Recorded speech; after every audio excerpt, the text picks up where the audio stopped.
Here. Councilman Paul Valentine. Here. Councilman Jerry Vitari. Here. Councilman Brian Donahue. Supervisor Teresa Kenny. Here, and we will start with the Pledge of Allegiance. I pledge allegiance to the flag of the United States of America and to the republic for which it stands, one nation, under God, indivisible, with liberty and justice for all. Okay, we have a couple of quick announcements. The Freedom Park Splash Pad grand opening is going to be on Saturday, June 17th, so that's the splash pad over at Veterans Park, which is actually open now, but we'll have the grand opening at 1 p.m. on Saturday. We have a public hearing scheduled for June 27th regarding amendments to the zoning code regarding special permits for fast food. This is for the Chipotle down on 303. We have some presentations. We're going to start with our Superintendent of Highways, Jim Dean. Jim, you want to come up? Thank you. I want to thank Supervisor Kenny and Councilman Valentine and Divany and Councilman Batari for giving me the opportunity to have our Highway Awards evening tonight, and the opportunity to introduce you to some really special people out here in the audience that are doing good things for the town of Orangetown on a regular basis. Basically, our program is up here, and I just want to give you a little breakdown. Everybody that's here tonight that's being recognized has in some way volunteered, given their extra efforts to make life a little bit better here in Orangetown, and we really do appreciate it. First of all is Summit School, and Judy Harrington is with us. Judy, thank you so much. She's the program administrator for Summit School. Summit School is in Upper Nyack, but we've been affiliated with them for years. My wife worked there for 26 years as an aide, and we've been having this program, I think, for the past 24 years. What they do is come and volunteer for work experience to wrap up the bags that many people in Orangetown pick up for their green waste. The bags are in 10 packages of 10. We get them in bulk. So they wrap them in packages of 10 and tape it, and they come and do that once a week, sometimes twice, to help us keep up with it. Also, they work to fill sandbags periodically so that we do that. It gives them an opportunity to see what going out to go to work is every day, and it's been a great benefit for us. And thank you, your group, so much.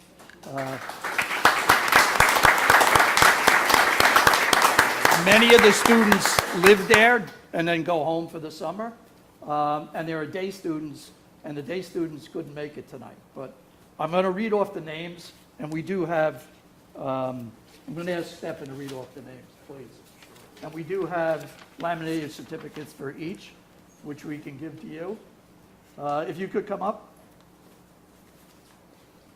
Just read off the names. Sure.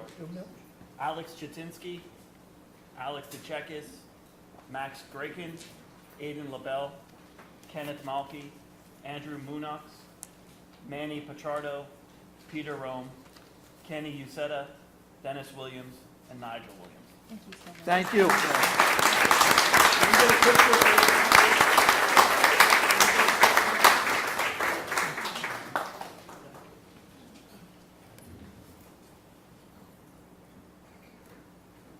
Thank you.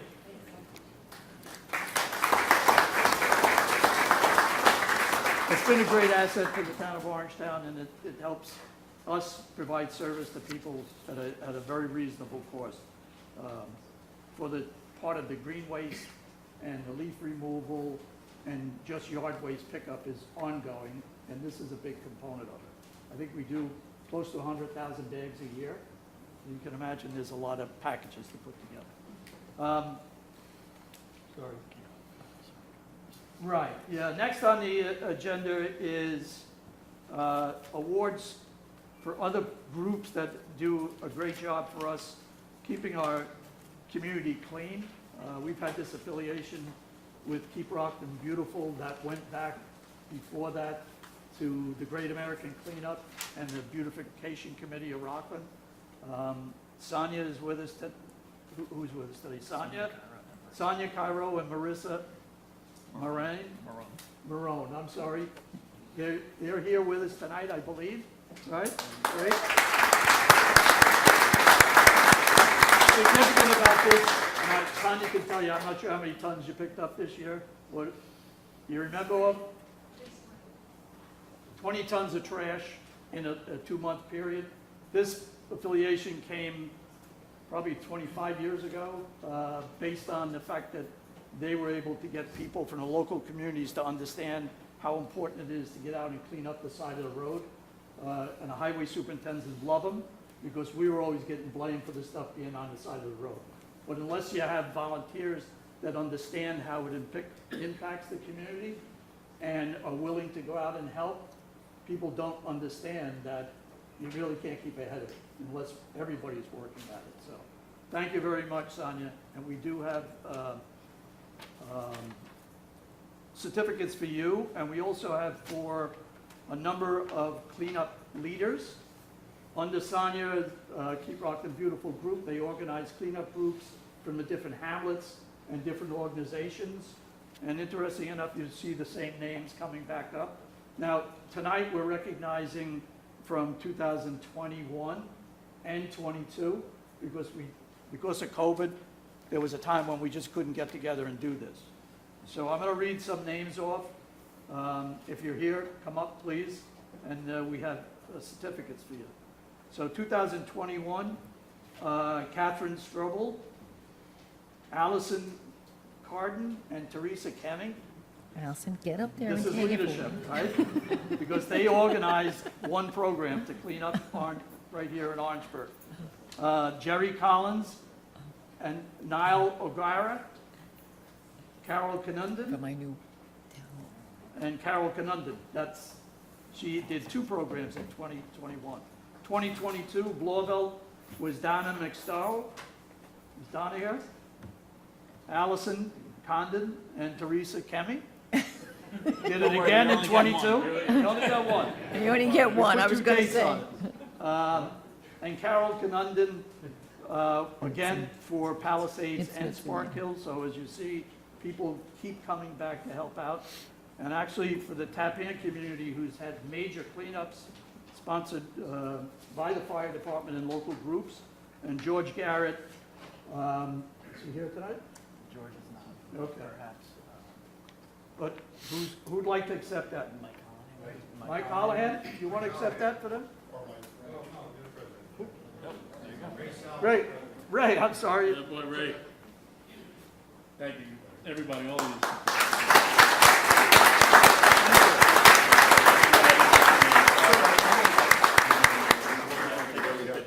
Is that 4 or 5? Okay. So, okay. Yes. Ray, is that 4 Thank or you. 5?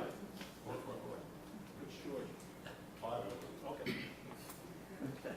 One is still works for You got that working out? Yeah, well, and actually George is a member of the Orangetown Highway Department also, and involved in, as many of the Tappan firemen and locals are involved in many things that support our town. Let me see, the Highway Beautification Awards is something that I get a chance to do. Part of my job is to ride around the streets in Orangetown and see what it looks like. So I get an opportunity to see nice places, things that just perk up the neighborhood, makes you feel good when you drive by.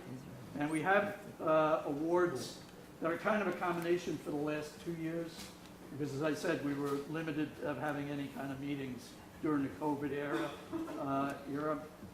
So Brendan McCrew and Kathy Kelly Doherty, 94 Brian Beth Place in Tappan, The Mirkay family. the Mirkay family. Yeah, it's a process.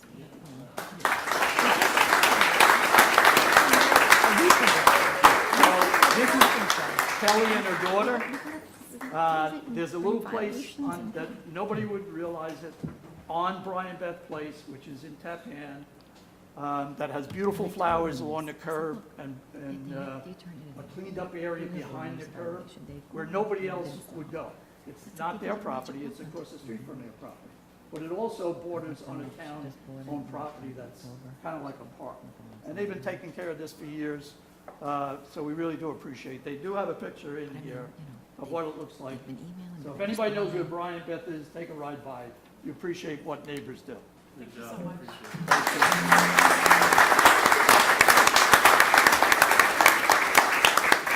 We also have one for 63 Keith Place. Arthur and Joyce Logo, 63 Place, Keith Place. You're able to get here tonight? Okay, we did reach out, they weren't able to get here, but this is the same kind of thing. It's hard to see, we should have it up there, Try to but get it up here. it's a beautiful property with flowers on a corner lot, that when you go down the street, it just takes, boy, this is a really nice place. So we'll be giving that to them. They couldn't make it here today. And on Oriole Street in Pearl River, number 11 Oriole Street, Susan and Christopher Sekolo. You know where that is? Yeah. And isn't it nice? Yeah. It looks like a garden. And they've done a great job over the years, so we do appreciate them. Non-residential places, Andrew Asgard, CPA. That's on the corner of Central Avenue, going down the hill, where John Street comes out. It used to be Stitmart's. Before that, it was a church. They've done some beautiful landscaping there. And as you enter into the downtown business area, it really brightens things up. It looks good. So we thank them very much. Country Deli in Norrishan. George, are you here? I don't see him. He opens up at 5:30 in the morning, so probably not. But a lot of us know that as the Norrishan Deli. This is the second time they got this award 5 years ago, so if it's non-residential, we wait every 5 years. But they did a great job, and it's just a nice corner lot in a place called Norrishan, which I'm not sure how many people here remember Norrishan anymore, but it is a section of Pearl River. More than a swim club. Right. And especially, we do have somebody here to represent a really pretty place on the west side of Pearl River, St. Margaret's of Anatoc Parish. Father Rasser is here.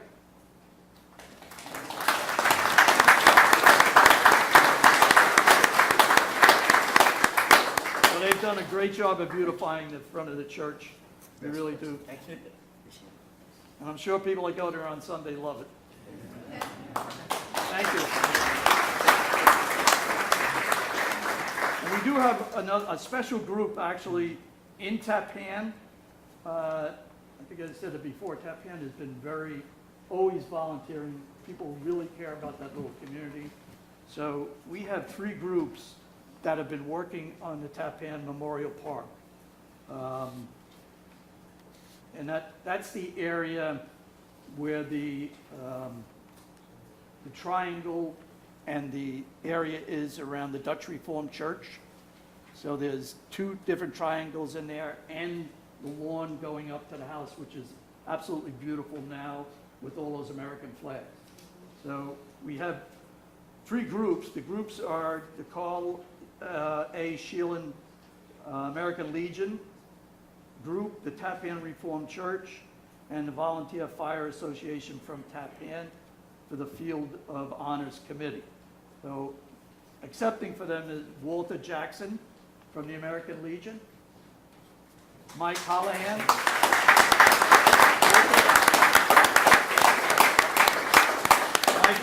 from the fire department, the former chief, and Reverend Hoover from the Tappan Reformed Church, who is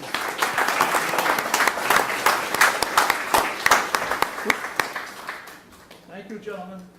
This is really a community effort. 3 groups together really doing something nice for the little town of Tappan. Thank you.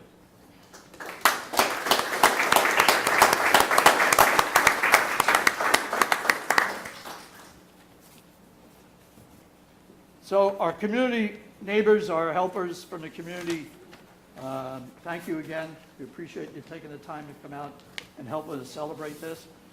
But also I have some presentations related to the highway department employees who do a great job, work under some difficult conditions. This year was the mildest winter that we ever had in all the time I've been here. But that doesn't mean there aren't lots of winters where they're away from home and they're working through the night, come home and get called back to work again, and everybody's there and does it. And most of the people that work in the Orangetown Highway Department live here in Orangetown. They're the firemen, they're the ambulance corps people, they're people that care about the community, and they take an interest in their job. So we give out some awards for anniversaries on the job. So, as I said, we didn't have a chance to do this for a number of years. So I'm going to include a number of them. Some of the people are here, some are not, but we are going to hand out their certificates. So in 2020, James Dello and Alphonse Soma received, they were 15 years on the job. And the same year, Darrell Butler, John Fawcett, Dominic Lamandry with 25 years on the job. And 35 years on the job was Jim Dillon and Karen James, both of which have retired, but they're going to be here tonight, and we do have a certificate for them. In 21, Michael Donahue had 15 years, Frank Tagaroli, and Helen Wilson. And actually, Helen's son just had the appointment to the police department there. So Orangetown is a good family-oriented place. 20 years, Victor Tarasco, who's here with us tonight. Louis Caputo, 30 years. 35 years, Christopher Feraldi. And that was last year, or in 21. In 22, George Garrett and David Goyette celebrated 15 years. William Lennox, Stephen Muno, 20 years. And 35 years, Carl Bond. So if anybody's here, you want to go up and get your certificate?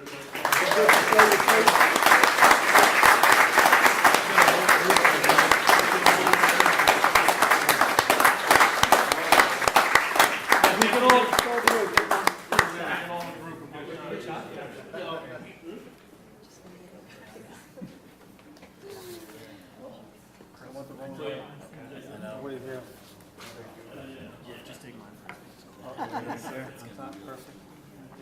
Exactly. That'll clear up this room in a minute. Come on. Yeah, those. I think two. This is the floor of the highway department. You have 50 people. These are people that Communicating with them.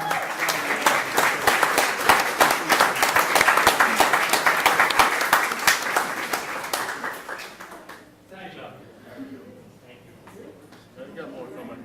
Yeah, we have a little bit more to go, and sometimes this is kind of like going back to grammar school, but I think it's really one of the most important things that we have. We have people that are committed and they come to work every day. So we give out a perfect attendance award. And I think that the years and the names are going to show what's happened since COVID, that we went through some difficult times. But in 2020, we had Cleveland Davis, Robert Davis, James Dillon, Edward Vecchio, Helen Wilson, and Christopher Yanazone that had 100% attendance.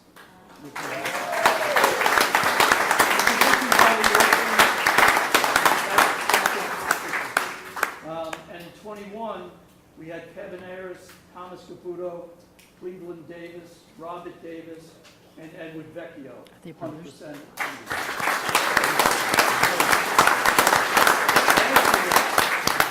Last year, 22, I think we saw what was happening with the illnesses and everything that's been going around, and people not taking a chance when they're not feeling well. We were down to 2. Thomas Caputo and Robert Davis had 100%.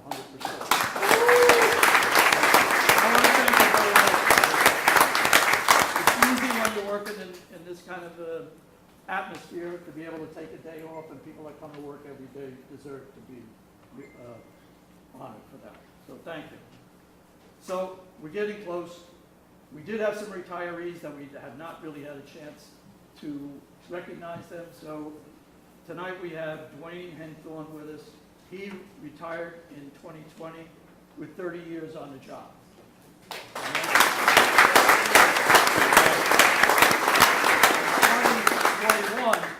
We had Thomas Icabellis, 31 years, Karen James, 36 years, and Helen Wilson, 15 years.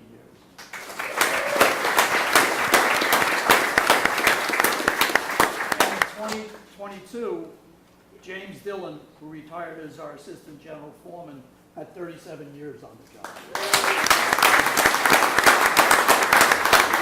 do have certificates, which we'll pass out to everybody. Wayne, get your certificate. Thank you, sir. Thank you. Thank you very much. And basically, that's all we have. I do appreciate the time. Hopefully, everybody here appreciates the fact that we were able to get together. Okay. Thank you.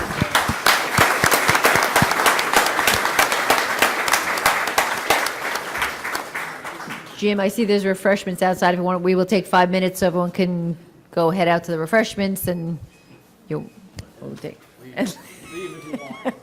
And leave if you want. Or stay, whatever you want.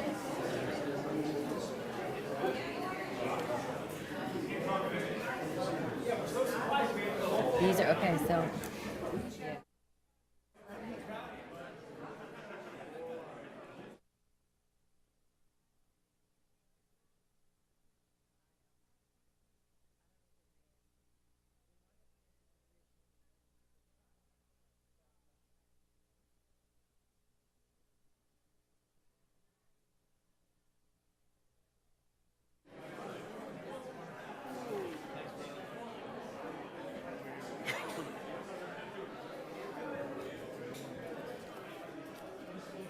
Yeah, no.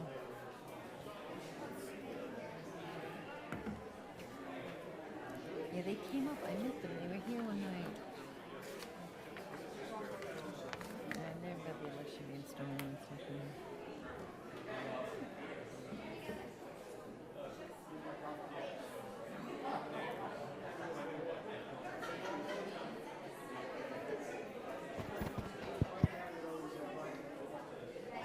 This is the gentleman who has to present on the parking study. He's probably like, probably. Probably, yeah, that's her. Yeah.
outside, but we're in the middle of a meeting. The SROs, all right.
Which one's that?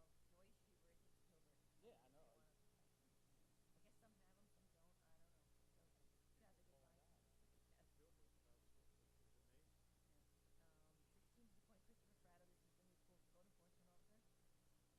It'll be hard to the end of the month, though. Okay. 17 is Ellie Fornham's retirement, All right. budget adjustments, and then we have lend assistance for the rest of them. All right, so Yeah, South no, Night. it's a fairly, yep, we're just waiting for the, Back in like 74 or something. really? If you come down Noise, there's a considerable hill that Oh, so he went straight, you mean, he went right went in? into it. Boom. We did not, we, I don't know what we did. Let's leave it open. But we don't usually do that, I don't usually. Motion to close the workshop? Yep. Okay, second. Yes. All in favor? We just closed the workshop. I don't know that we've ever done that before, but I know, so might as well close it. Okay. Okay, we're ready. This is the presentation regarding the South Nyack parking study, so the floor is all yours.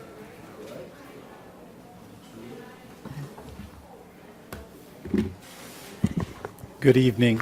I'm David Gilmore from LaBerge Group, and I'm here to present on the South Nyack parking study and recommendations. I'll just give you a briefing on that study that we've delivered to you all.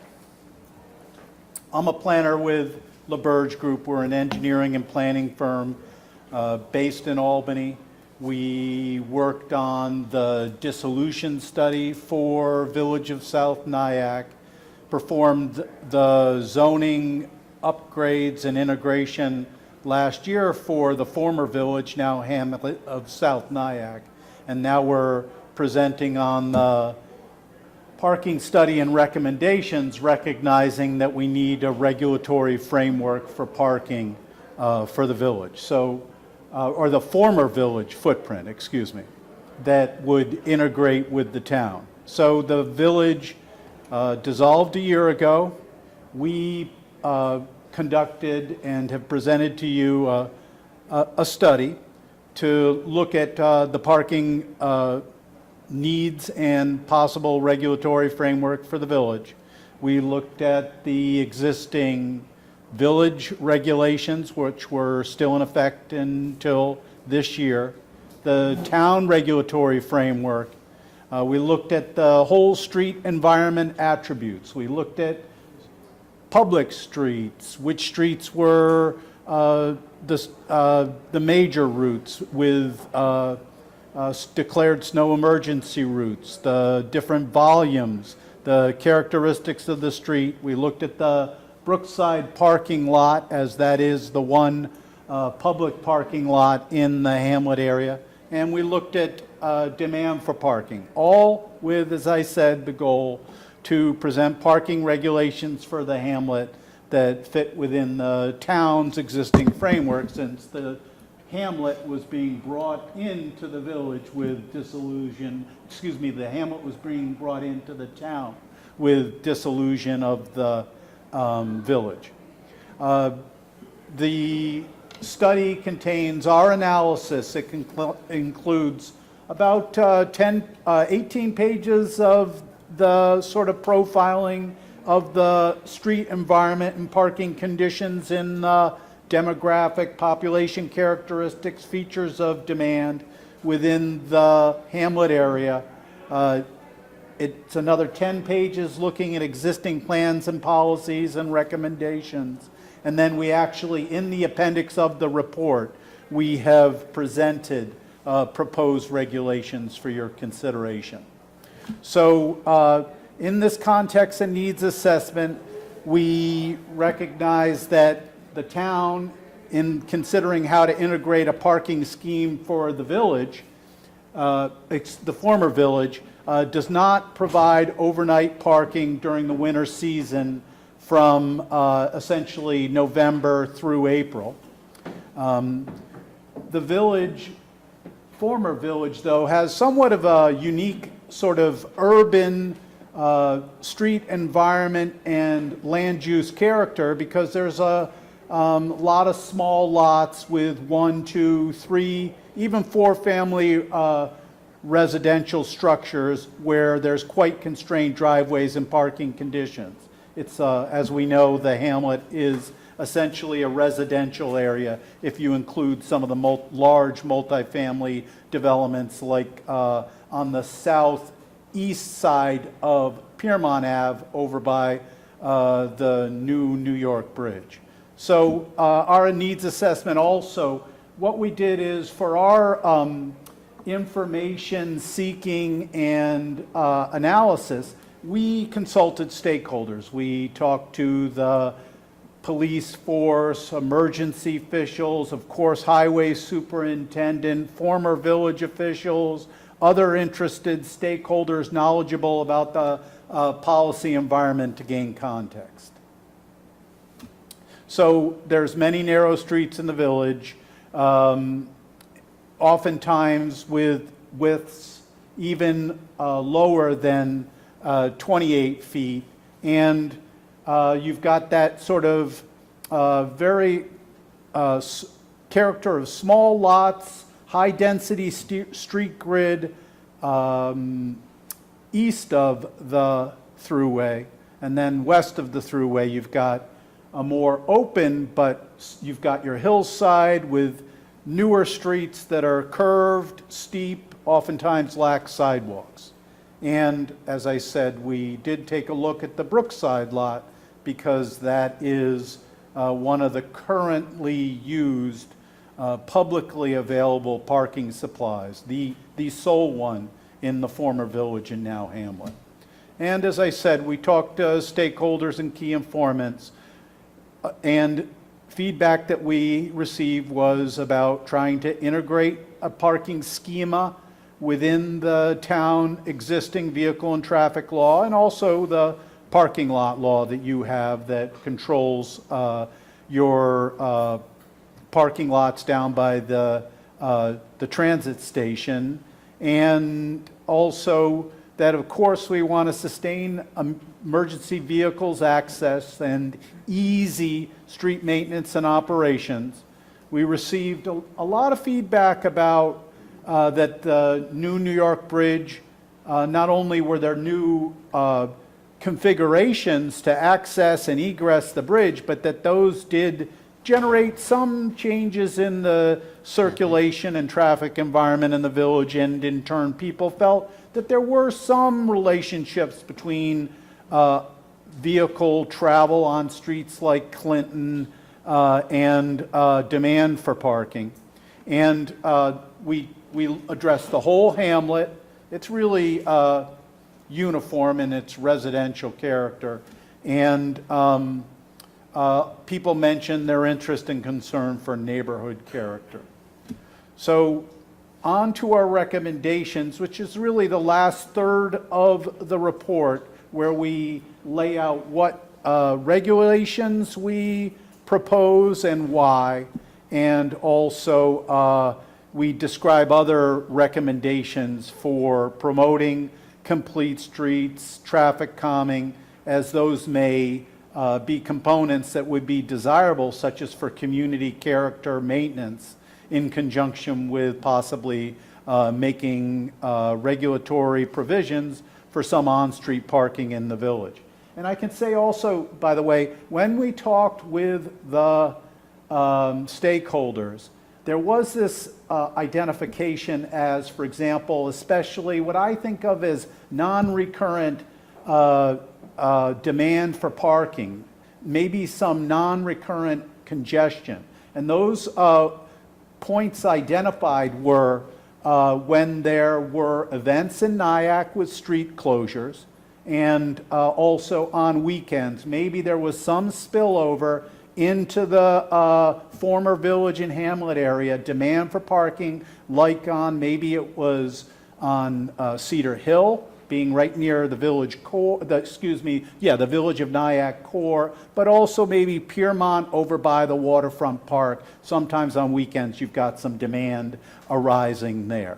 But we don't really present any recommendations such as for metering or any such things as that.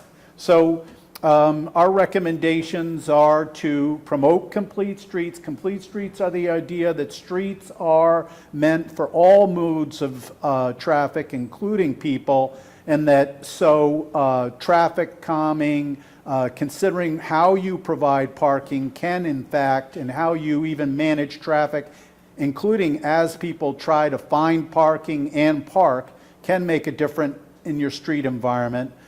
We promote driving the use of the Brookside lot. In this interim period when we've been formulating our analysis and making some recommendations for a regulatory scheme for the former village, the demand for the Brookside lot has gone down.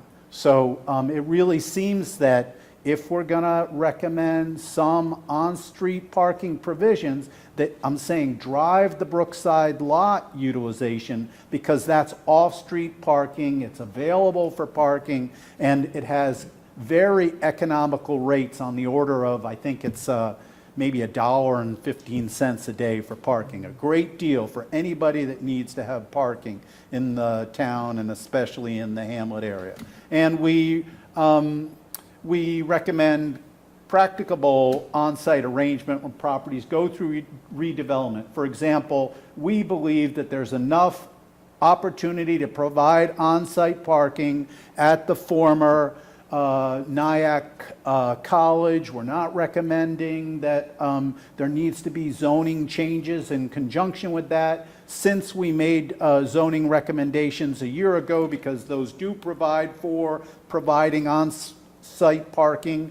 But also, we say practicable recommendations because there's a lot of narrow driveways where it's, if you have a 10-foot driveway, there might be cases where cars get stacked on a small lot where a household or two-family house has 2 cars or something like that. So maybe occasionally the zoning board and planning board can make site plan recommendations to aid the ingress and egress for sites like that. And then finally, in conjunction with, for example, promoting use of the Brookside lot, establishing a parking schema for the hamlet, we're recommending that there is some enforcement so that people know that these new rules, shall you evaluate them and choose to adopt them, are backed with management of the parking environment in the village.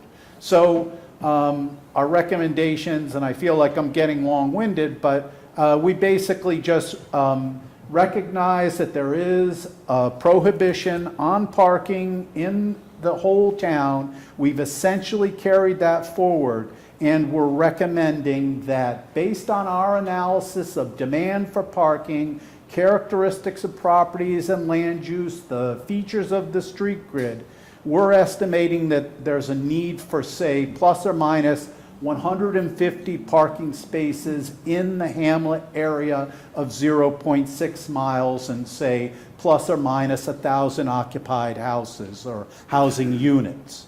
And so 26 of those spots can arise at the Brookside lot.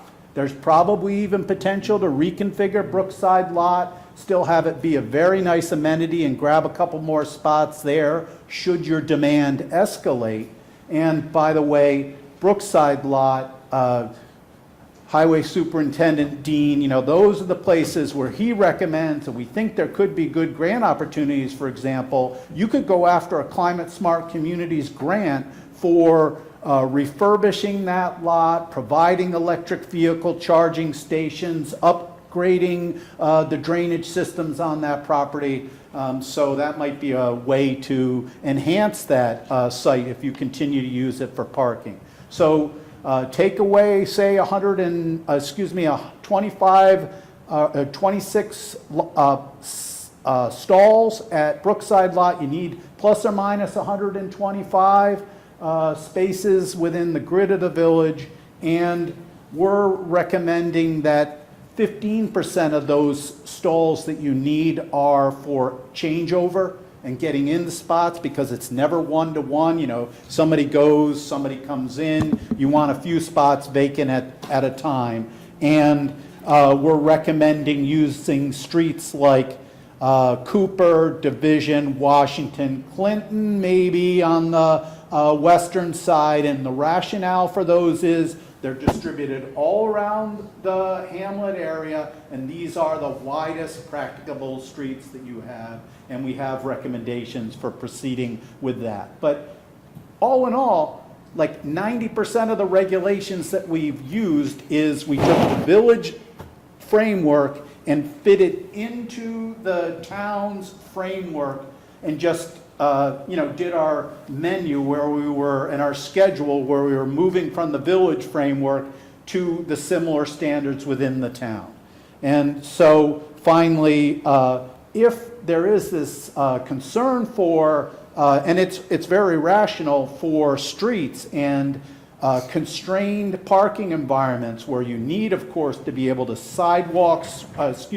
street sweep, maintain your drainage, do your striping, but also maintain snow and ice, for example, have emergency vehicle access, have the vehicles be able to get their stays out, the biggest vehicles, we analyze those, then we're considering you could do something like conceivably make Brookside lot one way as an option and gain parking, for example, in a shoulder on the south side of the road where the land uses are a little bit lower density with fewer driveway curb cuts. So I think that's really the gist of the recommendations. We're assuming that the study is there for you in consideration and that you would put it on the town website for citizen and resident consideration.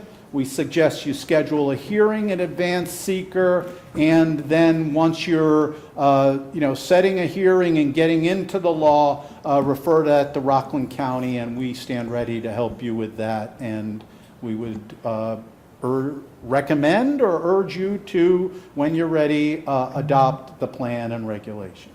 Thank you very much. You did a great job because, we've lived this for a year and a half or 2 years, whatever it is, and people sitting there say it's parking, but it's very complicated, and it's an old village and narrow streets, and they had this crazy rule that you could call in the night before to tell the police department you were leaving your car out overnight, you wouldn't get a ticket, and they wanted us to do the same thing, so we inherited a little bit of a mess. So I appreciate your work. The town board has it. We will post it if we haven't done it yet. And I think the traffic advisory board is going to look at it. They wanted us to look at it first. Okay. I just question for Brookside, are you recommending that the town charge for those spots like we do like we do in Pearl River? Yep. Yeah, currently, you as a town board did set a schedule and just ratified that the rate for parking is, I think it's $400 a year, and from $350. from town, the same as over there in town. at your other lots. Yeah. Your The village demand having- the in village this having charged them lot, 100. your demand at this lot in Brookside is going to come from residents. You know, Yep. it's not going to be businesses, it's not going to be probably commuters as much, but $400 a year, great deal. And and then my other point is, the parking on the streets during the winter. I just think that could turn into a nightmare, because, you know, it's non-snow emergency, you know, at 2 o'clock, and then it's a snow emergency at 3, and then Jimmy's got to get his plows in there, you know. Well, that's what, it's not going to be, it's just other than maybe the number of spots we end up needing to do. And I think Jimmy was involved, I mean, definitely was consulted about which streets and which ones are wider. And, I mean, the problem is they don't have I've lived. driveways. I lived on Cedar Hill, and I lived on Washington, so Yeah. I know South Nyack very well. I'm just saying, if you have cars in the street and it snows, and they get snowed in, you know, that's gonna be a problem. And that's why we recommend enforcement, that there's nothing more critical than having your emergency services and your highway services available on your snow emergency routes, but really all streets. So that's why we recommend that the enforcement. If you're getting I don't know what your schedule is, if it's a $300 ticket, because you're not getting your car off the street during a snowstorm, then that would be an example of when you need to make sure that those streets are passable, including through enforcement mechanisms. But I hear you, I understand. You want your streets passable and accessible, especially prior to storms. Yep, all right, thank you. Thank you. So we will get it up on the website for anybody who wants to look at the actual report. Okay, so we actually have to enter a public hearing, right? We're a little, okay. First public hearing, we only have one, right? We only have one? Okay, can I get a motion to open the,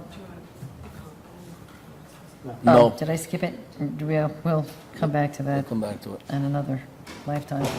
We did a workshop real quick before. Okay, so we'll enter the first, we're going to skip to the public meeting because we were supposed to start a little earlier, we're a little late. So can I get a motion to open the public hearing on the proposed change to town code, adding a new chapter entitled Public Meetings? Motion? I make a motion. Paul Valentine? Second. Tom Divany, all in favor? Aye. Okay. Anyone speaking? No, nobody signed up, so this, just so you know what this is, since COVID, the state had passed new rules where for certain town board meetings, not everyone has to be present in the meeting room. You could do it remotely, but there's all these regulations, you have to tell you people where you are, you have to, there's a lot of things, but anyway. So we had to pass a local law that would allow us to do that. None of us really likes to do that, but if there's ever a situation where we need it, it would just give us, anybody on the town board, the opportunity to zoom in to the public meeting. So, so on that, if anybody wants to speak, no one signed up. Just on this topic. Yeah, just on this one, the public hearing. Okay. I Hearing make a no motion motion to to- close the public portion. Okay, second? Second. Sherry Butar, all in favor? Okay, number 5, so adopt the local law to add the chapter entitled Public Meetings to the town code. I'll make a motion. Second. All in favor? Aye. All right. Yeah, that was good. Easy one. Okay, should we go back now and open the regular public comment? Yep. Okay, can I get a motion to open the public comment portion? Moved. Second? All in favor? Aye. Okay, so I'm going to remind everybody, the time to speak is 3 minutes. The clock is up there. If you wouldn't mind when you get up, if you just state your name for the record, and what town you're from. We don't need your address or anything like that, but just what town you're from. First person we have signed up is Diane Holland. Sorry. Start the clock.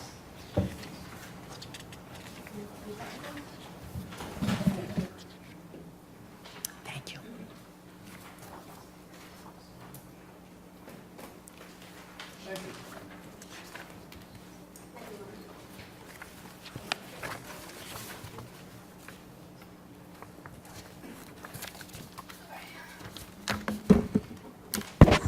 Good evening.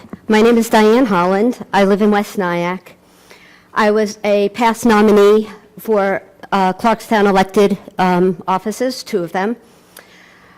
There are hundreds of thousands of extra voter ID numbers in the New York State voter database that should not be there.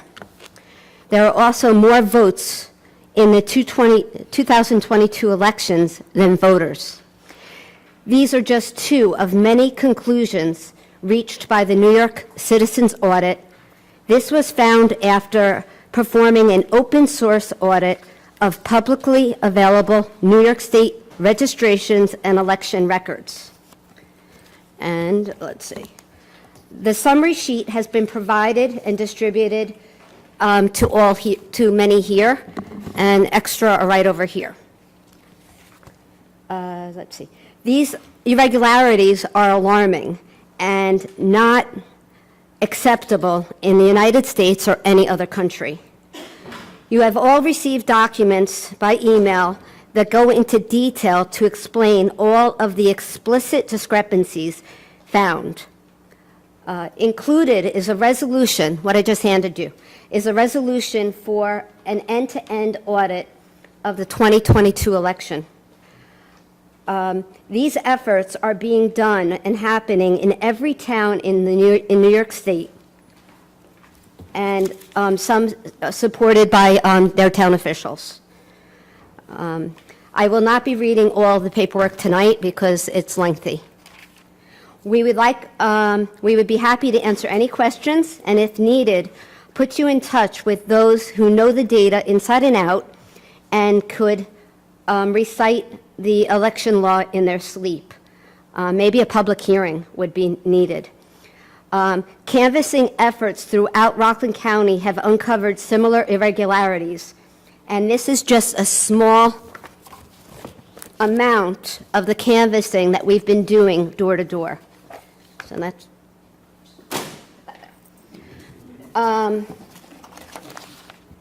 okay. Bipartisan citizens and volunteers in New York Citizens Audit have been visiting thousands of residents statewide and in Rockland County. And that's some of the papers, and that's just a drop in the bucket. In doing so, we have been confirming the irregularities with notarized and sworn affidavits. Okay. And then I'm going to let somebody else speak. Okay, thank you. Is this Rob? You're Rob Maurice? Okay. Thank you for hearing us tonight. It's Rob Maurice of Stony Point. Most recently, the lead researcher for New York Citizens Audit, Andrew Paquette, a brilliant cyber intelligence and cybersecurity expert, has discovered 4 hidden algorithms in the New York State voter rolls. I won't go into details about the algorithm. They're very complex, and there are papers available that explain them in detail and have been shared and reported on multiple platforms and media sources. We'll send you the links after the meetings. Dr. Paquette's findings about New York voter roll algorithms were recently peer-reviewed and published in a scientific journal, the Journal of Information Warfare. The algorithms allow for steganography. Steganography is the practice of representing information within a message in such a manner that the presence of the information is not evident to human inspection. Federal cybersecurity standards provide that databases that have steganography are corrupt and unrecoverable. It cannot be relied upon. It is a total loss of control. It's a data breach. The database has been severely compromised, rendering it unusable for future elections.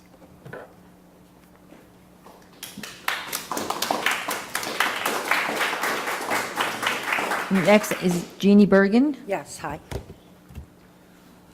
Due to the number of discrepancies that have been uncovered, we are calling for an end-to-end state-level audit.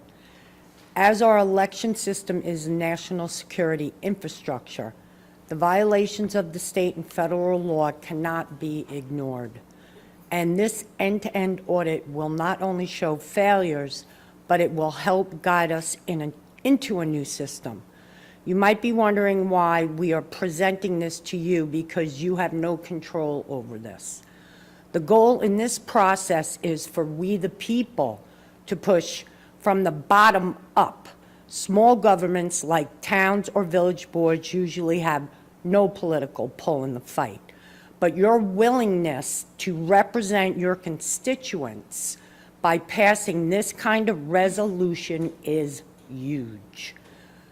County governments don't usually challenge the state government on their own.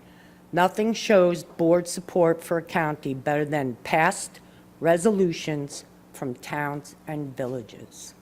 Thank you so much. Thank you.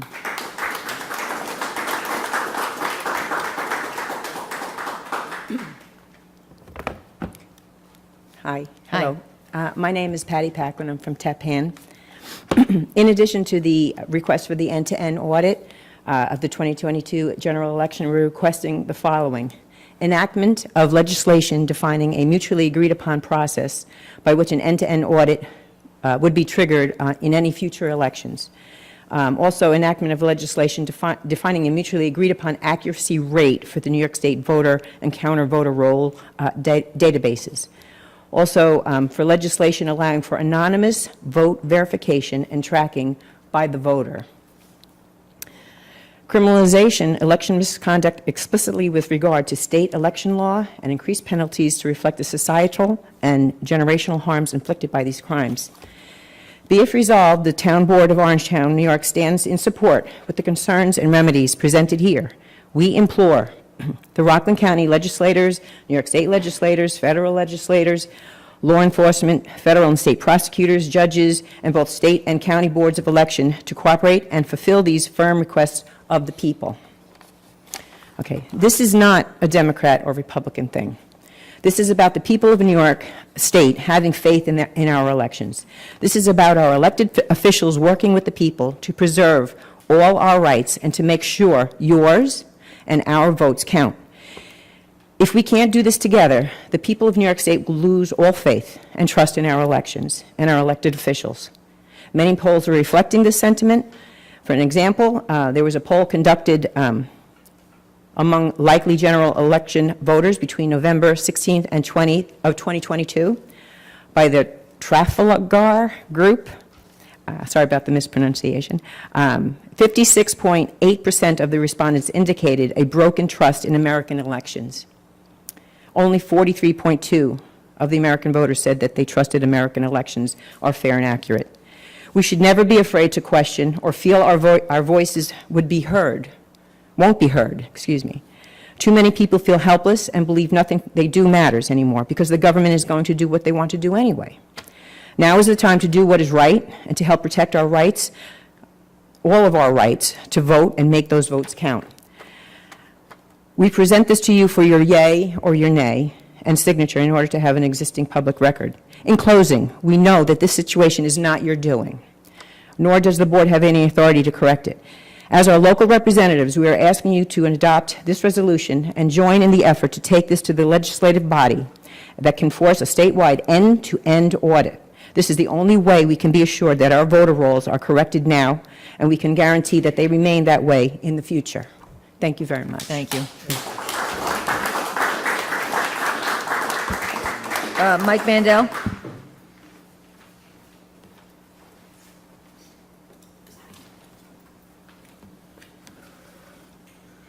Good evening, Supervisor Kenny, members of the Town Board.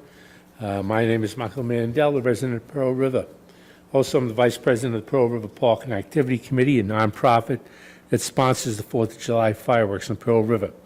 I wanted to thank the board in advance for providing assistance for the carnival, which is held from Thursday, June 15th to Sunday, June 18th at Central Avenue Field, which along with business and residents' donation funds the 4th of July fireworks in Pearl River.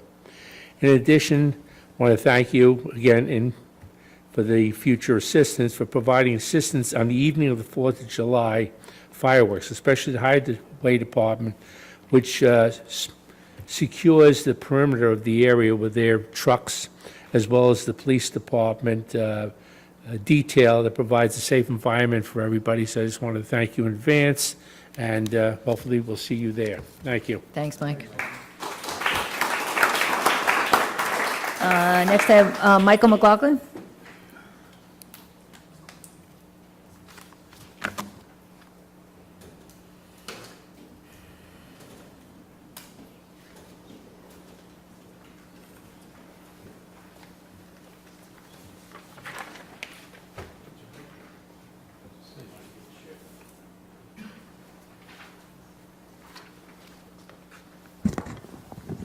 Good evening, and thank you to the council and the committee members for allowing us to speak today. So, I'm Michael McLaughlin. I've been a resident 3 Hobbs Drive for 20 years.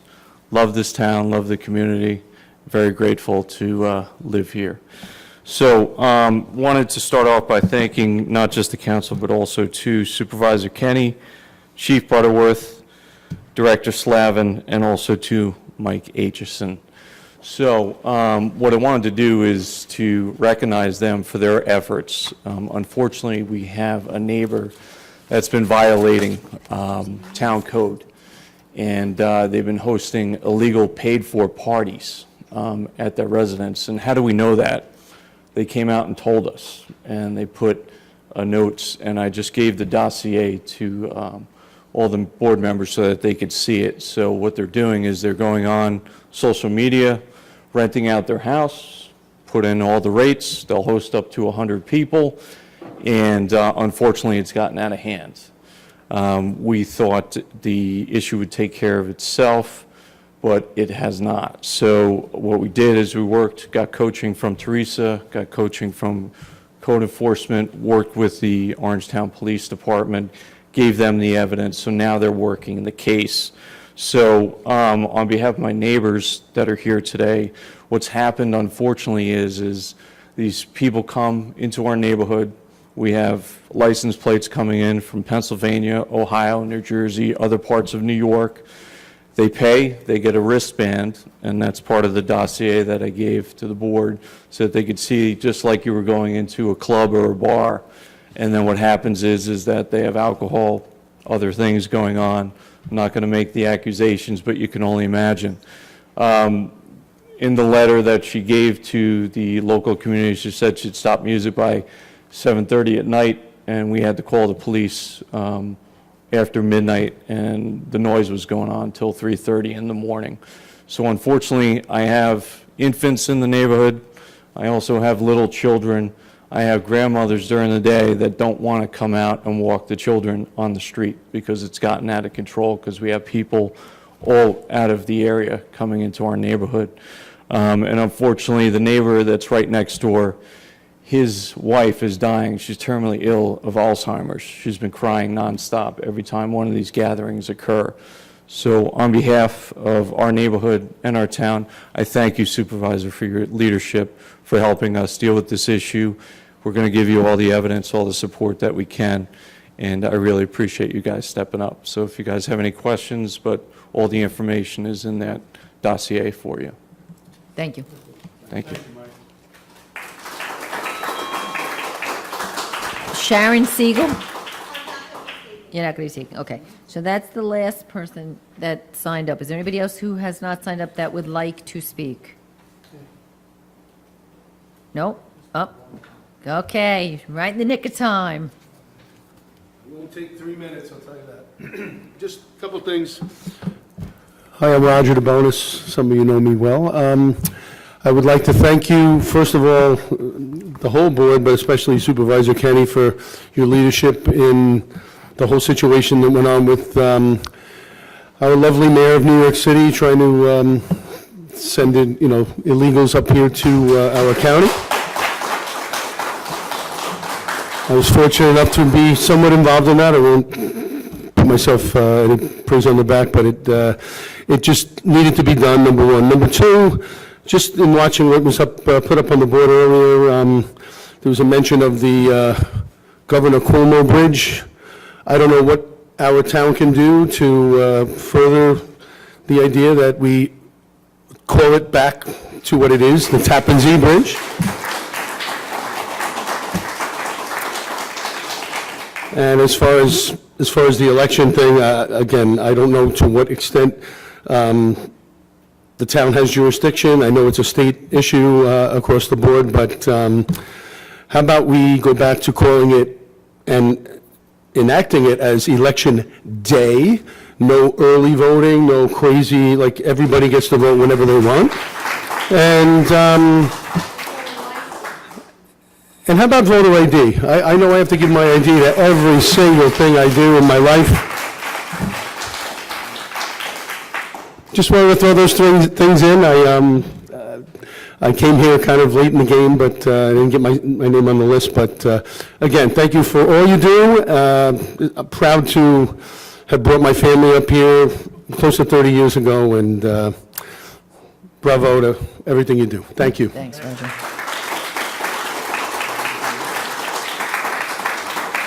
Okay, anybody else? Going once? Going twice? Okay, can I get a motion to close? Motion to close. Second. All in favor? Aye. So let me just, a couple things in no particular order here. If you would just follow up with, you said you could send links to things. One of our town board members is not here tonight. You know, we'll take everything under advisement. We'll discuss it amongst ourselves with our town attorney, and happy to review whatever you have. If I could just go back to having photo ID, I would be all for it. 100%, I think we all feel the same way about that. But yeah, send it on, you know, and we'll take a look at it. And back to the Hobbs situation. So just to give you a latest update, we did, actually, the deputy town attorney met today with code enforcement, whatever, to start the process. Unfortunately, it's a process. I mean, not unfortunately, but, you know, it is a criminal charge. You know, again, the code enforcement officer did reach out to her, tell it's a violation of our town code. She said she was going to stop, and then apparently did it the next weekend. So between everything you have and your neighbors, because I gave everyone the same advice, they all kind of sent what they could. You know, they'll be bringing it is criminal charges, but, you know, it means you have to have enough to bring them, and you have enough to prove the case. So I know they worked on it today. I'm not speaking for them. I was not part of it, but I know they are working on it. So keep up the good work with photos, whatever you can, you know. I think these people are crazy. They don't understand if someone gets hurt in that house, their insurance company is going to freaking disclaim it. They're going to say, you're running a commercial enterprise. You know, when I saw 100 people, I was like, that they were advertising they could take 100 people. It's just an accident waiting to happen. So anyway, so we're on it, but keep up. You guys, we need your help, so good. Thanks. Why can't we just do what we did with Armoni? They're doing the same thing. They're operating it as a commercial nightclub / halfway house. Well, I mean, again, I wasn't at the meeting today. Certainly, that's something the attorneys, I'm sure. Can you bring that back to Rob? Like, I don't see the difference between this and the Armonia Hotel. I really don't. That's why we passed that ordinance, to stop this, so. We do have a leg to stand on. But, I mean, especially looking at that letter from the I know she woman. admitted it. And what does it say? Not too smart. It says 1 to 5 guests, No, 40 she to... sent a letter to them saying she Yeah, I sent saw the it to them. letter, but like, it's basically 51 to 60 guesses, $2.25 an hour. I mean, I'd like to see what the attorneys can do as far as Like bringing... I said, they just met today on it. No, I hear you. It's their first really, you know, anyway. They know how to do it. Yeah. Yep, All right. you're getting good at it. Thank you for coming out tonight. Okay, I think that's all I have. Anybody else want to add anything? Nope, I'm good. Okay, Well, very good. I also support voter ID and scrubbing the voter rolls, because they're way outdated. All right. Let's, Okay, number 6. Right, number 6? yep, we're gonna go to the regular town Yeah, board regular agenda. town board agenda. Now, back to regular programming. Okay. If you guys want to go, If you're bored, you can stay, that's fine. you know. Okay, so I am on agenda item number 6. Again, this is retaining the Dictor Law Firm to challenge Veolia with their rate case. Moved. Tom Divany moved. Joe Vitale second. All in favor? Aye. Number 7, again, this is a memorial resolution opposing a New York State bill which would give some kind of tax exemption to people with telecommunications equipment. I don't know, I just know Brian Kenny was having a heart attack over it, so. It's, again, we don't. We're in it's- opposition. Right, yeah, okay. So, motion was, I'll make a motion. second? Second. All in favor? Aye. Okay, number 8, approval of the certificate of sewer registrations to KJTM. Motion? Moved. Tom, Jerry Vitari, all in favor? Aye. Number 9, approve the 2023 Pearl River School District School Resource Officer Agreement. Motion? Jerry Vitari, move. Second? I'll second it. Paul Valentine, all in favor? Aye. Number 10, approve the 2023 South Orangetown School District School Resource Officer Agreement. Officers? Aye. Officers, yeah. Second. I make a motion, Tom, second. All in favor? Aye. Okay. Number 11, award a contract for maintenance and minor emergency repair of Town of Orangetown pedestrian control signals to Verde Electric. Motion? Moved. Second? Second. All in favor? Aye. On a related note, have you guys, do you not love those new lights, the new controls that have the little things on it that have sensors so they know they change really quick now? Yeah. Yeah, the new traffic lights. Those little, they have the sensors on them that, it's great. And they It's see when the cars are coming. There's some, the new traffic control devices that you put in all the, they have the little, they look like cameras. Yes, they do, I'm telling you. I pull up at Earhart Road and it turns like that. why is there a red light on Gilbert on the, You liked it when there was no light there for years. it But- hasn't been that way for 50 Let me years. tell you and now they something, when decided I to go put it- in the morning, when I'm heading over to the, the little sensor picks up on there and it turns green right away. Yeah, so does the one on here. I'm They're telling you, great. they're great. I get down the bottom of the hill, They're great. sees my car, and I'm like, Yes, it turns right away. Modern I technology. don't know, over 60s going through that. Remember? Okay. Number 12, approve the agreement with the Cornell Cooperative Extension for the Stormwater Education Program. Motion? Moved. Jerry Batari, move. Second. I'll second it. Paul Valentine, all in favor? Aye.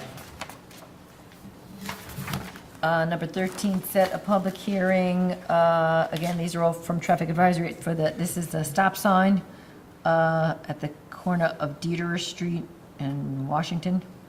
in Moved. Spark Hill. Tom Diviny, move. Second. Second. Jerry Vitari, all in favor? Aye. Set a public hearing for proposed amendments to chapter prohibition of parking on, this is again the one by. Crooked Hill, yeah, North Crooked Hill, Middletown. yep, and by the Meadows. All right, moved. Tom Diviny, second. Second. All in favor? Aye. Another approved installation this month to stop Gilbert and noise. Yeah. This is a 6-month one, they're gonna try it. Okay, motion, I'll make a motion. second. Second. All in favor? Aye. Aye. Do you feel pressure Feel like with Brian. with Brian not here? You feel pressure? I'm gonna change my seat. Brian gets on a roll and he's seconding everything, you know. Okay, number 16, appoint Christopher Fratto to Code Enforcement Officer 2 position effective June 28th. Motion, Moved. second. Second. All in favor? Aye. Accept or regret the retirement of Ellie Fordham from the Sewer Department effective June 17th, 2023. Motion, Moved. second. Second. All in favor? Aye. Okay, approve final budget adjustments. I don't know if anyone wants Jeff to speak on this. This is No. that weird science they do. They move stuff around. Out of my left pocket and into my This right. goes here, that goes there, that goes there. All right, that's fine. And it all comes out perfect. Okay, okay, there you go. So that accounting stuff. Okay, so can I get a motion to? Moved. approve? Tom Diviny, second? Second. All in favor? Aye. Okay, so combine and approve items number 2023, which is lend assistance for the Pearl River Carnival, Pearl River Fireworks, and the Art in the Parks, and the Journey for Sight 5K Walk. I think 2 of them are done, so it's just as well we're approving them. Okay, can I get a motion? Moved. Tom Diviny Second. moved, Jerry Vitari second, all in favor? Aye. Okay. On the audit? We got to accept and receive Oh, documents. I skipped one? 24. Documents. Oh, boy. Accept and receive documents. Moved. Second. All in favor? Aye. It's the way to do it. Mike Mandel, stop by my office. I got a check for you for the fireworks salon. I said if you stop by my office tomorrow, I got a check for the, Okay, we'll do. Thank you. all right. Okay, the audit for tonight consists of 5 warrants for $3.2 million. Items of interest, 1 and 2, the applied golf contracts. Number 6, Fanshawe, $504,000 for new town hall electrical. Number 7, Fred Devon's Construction, $218,000 for Tier 4 pump station repairs. Number 11, Joe Lombardo, Plumbing and Heating, $58,000 for new town hall plumbing. Number 13, Lothrop, $37,000 for the new town hall architectural services. Number 15, Munis, $50,000 for building department software licenses. Number 17, S&L Plumbing and Heating, $270,000 for new town hall HVAC. Number 19, Seal Coat USA, $139,000 for crack seal at various locations. Number 25, Vanis Construction, $655,000 for new town hall GC. And number 26, Virtuit Systems, $136,000 for new town hall IT equipment. Any questions on the audit? Nope. Okay. Motion to accept the audit? Moved. Jerry Bottari moved, Paul Valentine second. All in favor? Aye. I'm winging it, okay. Do we have an executive session? Anybody, any department heads ask for an executive session? Do we need some? Oh, yeah, there is one thing, yes. Oh, okay. And one quick note, the golf committee raises money by selling those T signs, and they used a lot of the money in conjunction with Applied Golf for the 2 new golf signs at the entrance to the course, and if you drive by, you'll see they're really nice Oh, I'll signs. have to look. And they're gonna use the rest of the money they raised, another 8,000 or so, for plantings around those 2 signs and refurbishing the one on the corner of Blue Hill and Veterans. So it's a good thing they do, and it's all donated money, which then goes back to the golf course. So if you drive by, take a look, the signs look great. Oh, okay, so we're gonna go into the executive session. The property may affect value, purchase, thank you. I'm trying to think of the exemptions. Purchase or sale of property which may affect the value if you discuss publicly. Took a while to get out. Okay, and pending or current litigation, okay. But we do have a couple of adjournments that we're gonna adjourn in memory of. We have Rose Callanan, former Orangetown employee from the tax receiver's office, Kevin Kern, a resident of Pearl River, Carolyn Galdi, former resident of Tappan and Orangeburg, Tara Healy, a resident of Pearl River, and John Jack Prendergast, a resident of Pearl River. So we're going to go into executive session. We're not going to be voting when we come out. So on that note, can I get a motion? Moved. Second. Jerry, all in favor? Aye. Okay.